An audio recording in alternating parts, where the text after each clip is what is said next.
বন্ধুরা, এখন কথা বলবো ইউরো কাপ 2024-এর ম্যাচ নিয়ে, যেখানে সাকার গোলে মান বাঁচল ইংরেজদের। টাইব্রেকারে সুইজারল্যান্ডকে হারিয়ে ইউরো সেমিতে পৌঁছে গেল ইংল্যান্ড।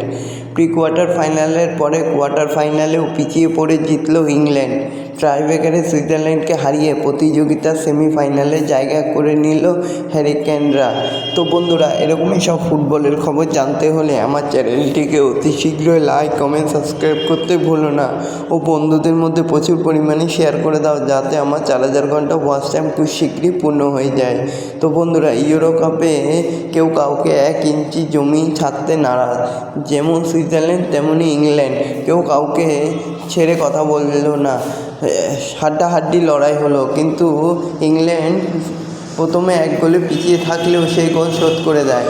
প্রি কোয়ার্টারের শেষ মুহূর্তে গোল বাঁচালেন জুড বেলিংহাম। কোয়ার্টার ফাইনালে ইংল্যান্ডকে বাঁচালেন সাকা। আরও একবার গোল খেয়ে পিছিয়ে পড়েও 90 মিনিটের মধ্যে কোনো রকমের সমতায় ফেরায় ইংল্যান্ড। অতিরিক্ত সময়ে গেল খেলা, সেখানেও সুইজারল্যান্ডের দাপট, কিন্তু শেষ পর্যন্ত টাইব্রেকারেই হলো ম্যাচের ফয়সালা।